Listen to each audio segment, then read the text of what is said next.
Would like to take a moment to acknowledge the traditional owners on the lands on which we meet, the Ngunnawal and Ngambri people.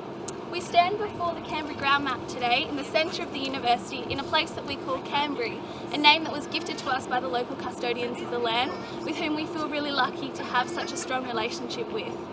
We would like to acknowledge that sovereignty of this land was never ceded, and that this always was and always will be the land, skies and waters of these people.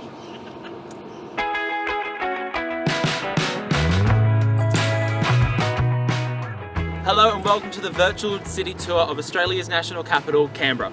Today we are here to show you some of the amazing things that Canberra has to offer you. Whether you're a current or future ANU student, studying abroad or here on campus soon, we can't wait to show you around.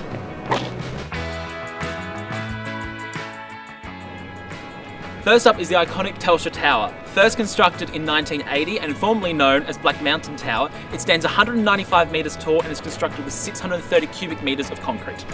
The tower offers some of the best views over the entire city. It also has amazing bushwalks and is a great place to go for hikes and is only a short walk from the ANU campus.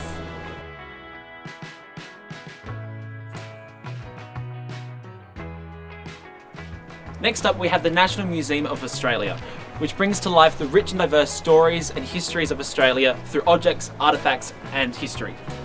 Inside we have Indigenous artefacts, stories of colonisation and our interaction with the environment. There's also things like Phar Lap's heart and all sorts of other Australian oddities. And if you look outside you can see the amazing structure that it sits within. It's an iconic site on Lake Burley Griffin. And speaking of Lake Burley Griffin, welcome to Lake Burley Griffin. Canberra is known for being a planned city, meticulously sketched out by Walter Burley Griffin in 1912. The lake, now named after him, is the central part of the city's design. Its shore is almost 9 kilometres long, hosting some of Canberra's greatest attractions. Walter Burley Griffin once wrote that he was building his ideal city, a city of the future. From here you can see the beautiful High Court, Questacon, the National Library and so many other fantastic Australian landmarks.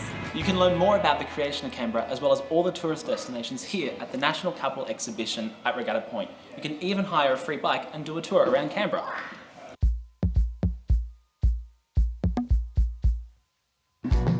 Welcome to the Australian War Memorial. This complex hosts a shrine, a world-class museum and hosts a range of archives used to commemorate the service of those who have died in war or operational conflicts overseas. Thanks to the careful planning of Walter Burley Griffin, the Australian War Memorial sits directly across Anzac Parade and across the lake Parliament House. This serves as a constant reminder of the sacrifices that Australians have made in war.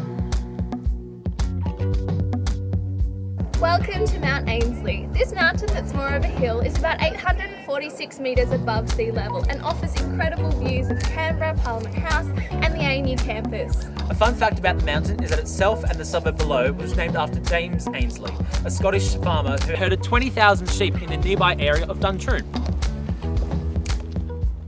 Another of Canberra's main attractions is Mount Stromlo, famous for amazing walks and trails. It's also home to ANU's Mount Stromlo Observatory, headquarters of the ANU Research School of Astronomy and Astrophysics. Drive a little further out and discover Canberra's Deep Space Centre, an active satellite and radio communication complex that played a key role in some of NASA's Apollo missions. Grab a bite at the Deep Space Cafe and check out the exhibitions at the Visitor Centre to learn more.